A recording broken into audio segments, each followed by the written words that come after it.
Hey everybody, welcome to a new episode of Average Joe Sports, a sports lovers podcast. Thank you for taking the time to listen to the pod today. If you could, please make sure to hit the like button, comment, and subscribe. It helps the channel out a ton and also allows me to continue making more content just like this. So without further ado, let's get right into it. In today's episode of Average Joe Sports, I'm going over my NFL Week 2 top 5 games of the week. Starting off with the Los Angeles Rams versus the Indianapolis Colts. The Rams win the game by a final score of 27-24. Well guys, this was a really even game. From time of possession to first downs, even down to the total yardage. Both teams were eerily similar. And even after allowing Cooper Kupp to go off for over 160 yards and 2 touchdowns, Indianapolis still had a chance to win the game, guys. They had it in their hands, and they just let it slip away. Stafford might have re-injured his thumb that he hurt last year when he was still with the Detroit Lions. Hit it on top of someone's either helmet or shoulder pads. You know, Drew Brees had the same injury. Whether it be last year, the Teddy Bridgewater year. Was it last year? Must have not obviously been that bad because Stafford, I think, missed a game or 2 or 3. Who knows? Last year was a clusterfuck with the Lions. But yeah, it happened right before halftime. And he played the whole second half. So hopefully that doesn't hurt him going forward into next week. Carson Wentz just keeps on proving to us that he's made out of glass. Like, honestly, what are you doing here, Carson? You came out midway through the fourth quarter. Rolled ankle. Reich wants to say he rolled it really bad. Motherfucker, I rolled my ankle terrible yesterday cutting the fucking grass. Don't give me that bullshit. I finished cutting the fucking grass. You go in there and you finish your damn drive, Carson Wentz. I don't want Jacob fucking Easton coming in and throwing a fucking terrible interception to Jalen Ramsey. Obviously, great INT by Ramsey, but what are you really doing? You're having Easton out there, who's never even started a game, I don't think, over you in the fourth, and you're just fucking lollygagging on the sidelines, having your little massager thing on your fucking lip. Give me a fucking break, Carson Wentz. Anybody who roots for Indianapolis should be ashamed to have this man as your quarterback. And don't even get me started on that little underhand shovel pass that you got fucking intercepted on the 2 or 3 yard line. That shit was completely dog water. Just trying to take one of those little tiny cute plays that the Chiefs introduced, and you get your ass fucking intercepted. Carson Wentz, terrible. Just terrible. The Indianapolis Colts fall to 0-2 on the season, and the Los Angeles Rams go to 2-0 on the season. Next up, we have the Pittsburgh Steelers versus the Las Vegas Raiders. And the Raiders take it by a final score of 26-17. The Steelers just continue to struggle on offense for whatever reason, especially when it comes to the run game. The team ran for a total of 39 yards, and Najee Harris had 38 of those. Is Big Ben slowing down? Is he continuing to show signs of his age? Derek Carr, on the other hand, with another good showing here on Sunday, going 28 for 37, 382 yards, and 2 tutties. The Raiders also struggle to run the ball, though. It seemed to be the common theme throughout the whole entire game. Josh Jacobs being out. Daniel Carlson, the kicker for the Las Vegas Raiders, went 4 for 4 on field goal attempts today. That was huge, considering they've really been looking for that next kicker ever since Sebastian Janikowski left. Now, I know Carlson has been there the last couple years, but honestly, he's been shaky. And I know he kind of figured it out towards the end of last year, and it looks like he's keeping that into this year, which is good for them. Deontay Johnson goes out on the last play for the Pittsburgh Steelers, on a meaningless play. You're down 2 possessions. Why are you doing something like that? Now, obviously, you can't predict injuries like that. When he went down, he was grabbing that knee. And we still haven't got many reports about it. I guess we'll hear in the morning whenever the MRI results come out. But it's not good for the Pittsburgh Steelers. They fall to the Las Vegas Raiders, and that takes their total win-loss record to 1-1. Las Vegas moves to 2-0, and surprisingly, in first place in the AFC West. Pittsburgh looks to get back inside the win column next week versus Cincinnati, and Las Vegas looks to remain undefeated next week against Miami. Next up, we have the Tennessee Titans versus the Seattle Seahawks, and the Tennessee Titans defeat them by a final score of 33-30 in overtime. The Tennessee Titans successfully mount a great comeback win in hostile territory. Seattle, everyone knows about the 12th man and the advantage that they have at home. But Tennessee continued the grind and showed their toughness. After a terrible loss last week, they know they couldn't afford to go down 0-2. And Seattle looked like they crumbled late, guys. When the going got tough, Seattle crumbled. It's not a good look. Russell Wilson was not very good down the stretch, and unfortunately, it resulted in a loss for them because of that. The Seattle defense allowed Derrick Henry to rush for 182 yards on 35 carries. He also added 55 yards through the air on 6 catches, scoring 3 total touchdowns, all of which on the ground, including a 60-yard rushing touchdown and over 50 points for my fantasy team. Thank you, Derrick Henry. Tannehill also had a good game through the air, throwing for 347 yards, 128 of those going to Julio Jones, and a robbed touchdown to Julio Jones. The Seattle rushing offense just couldn't get going, but Russ was cooking, throwing for over 350 yards. Tyler Lockett had 178 yards, including another bomb for a touchdown, but it wasn't enough to defeat the Tennessee Titans. But a quick shout out to Bobby Wagner, who had 16 tackles on the day. Man, what a beast. A true veteran of the league, and I think the only remaining member of the Legion of Boom.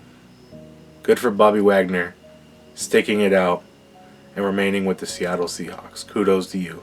Next up, we have the Tampa Bay Buccaneers versus the Atlanta Falcons. And the Tampa Bay Bucs beat them by a final score of 48-25. Now, I know you're thinking to yourself, if you didn't see the game, why are you talking about this one?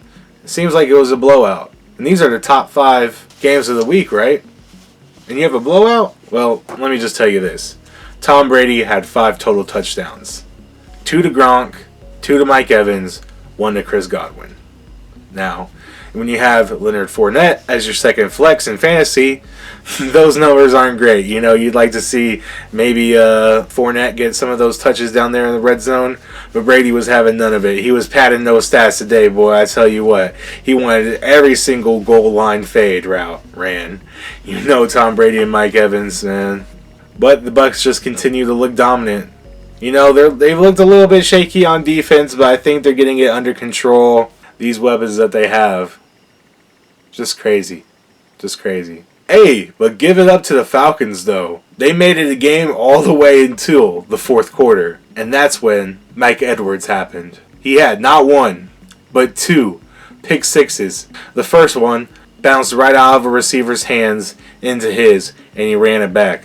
The other one was a tip pass by Matt Ryan.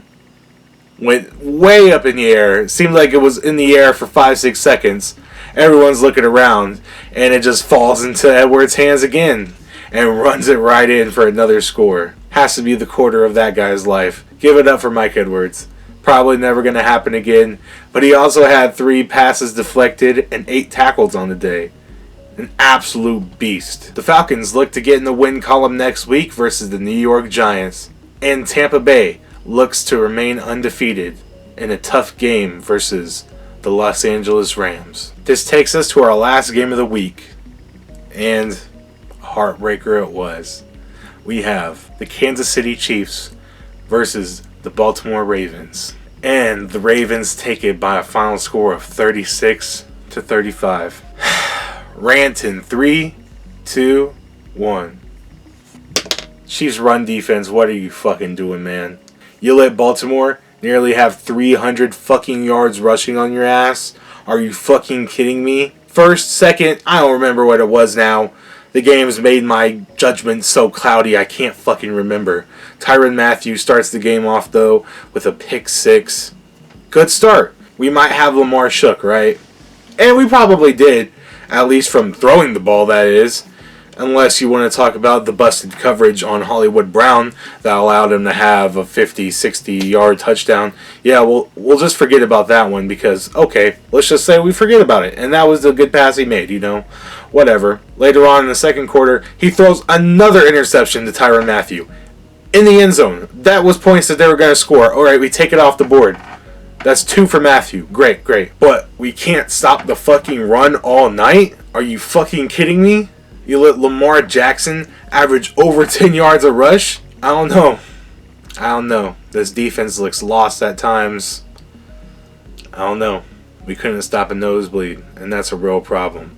And we better get it fixed next week, going up against the Chargers. Because if we don't, we're in trouble.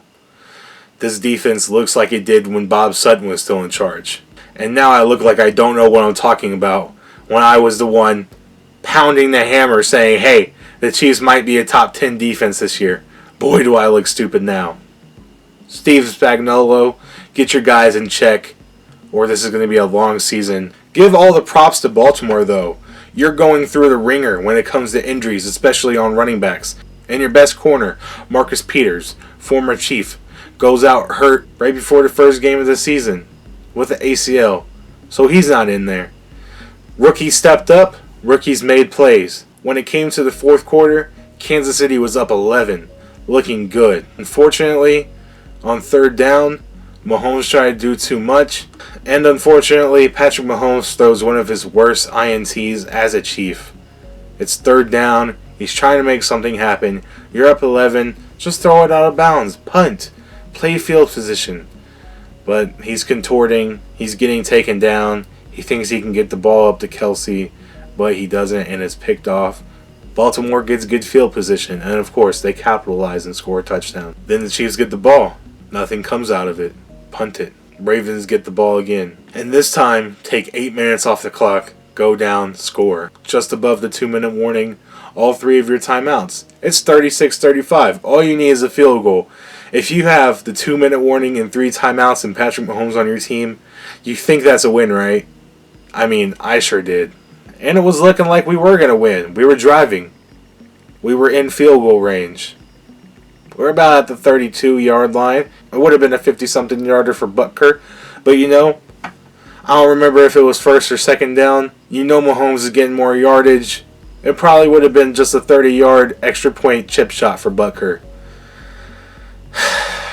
But number 25, Clyde Edwards-Helaire, takes the ball, runs into a bunch of traffic like he has all night, and Owe from the Ravens just happens to get his hand on the ball perfectly and knock it out. There's a scrum. Baltimore clearly recovers. And that's the game, guys. We don't get a chance to win. The fumble takes us out of it. Not completely, because at that point we still had 3 timeouts. So, I'm feeling sort of defeated, but at the same time, everyone knows with those 3 timeouts you still have a chance. We stop them on first down, stop them on second down, stop them on third down. It's 4th and 1. And in my heart, I really feel like we were still going to win, Probably just over a minute left. No timeouts, getting to field goal range with Mahomes. No doubt, I feel like the Chiefs win. But it's 4th and 1, and John Harbaugh asked Lamar Jackson if he wants to go for it. And of course, Lamar Jackson being a former MVP, he's going to say he wants to go for it. They were in enemy territory. Shoot, if they miss it, they don't convert on that 4th and 1, Kansas City's going to win that game. There's no way Patrick Mahomes puts the ball in anybody else's hand except for his. And if we don't run the ball there, I think we win. Now, I'm not going to be sitting here blaming Clyde Edwards-Helaire, saying that he sucks and he shouldn't be on the team and that this loss is all because of him, because it's not. It's always a team loss. His mess up just so happened to be the mess up that lost us the game. And hey, there was lots of other mess ups tonight, especially on that defense. You can't allow almost 300 yards rushing and expect to win the game, guys. It was ugly. Chiefs probably deserved the loss. And at the same time, we still had a chance to win. It just goes to prove how good of a team we are. Relax, guys. We'll be there in the end. This one is a hard one to swallow, though. We got a big game coming up against the Chargers next week at home. Let's get back in that win column, guys. Side note, this is the first time since 2016 that the Chiefs have not been in first place. Right now, first place belongs to the Las Vegas Raiders of all teams, tied with the Denver Broncos at 2-2. The Chargers and Chiefs are at 1-1. Alright guys, that was this episode of Average Joe Sports. I want to give a special thank you to you, the listeners, and if you could, please like, comment, and subscribe. Thank you guys.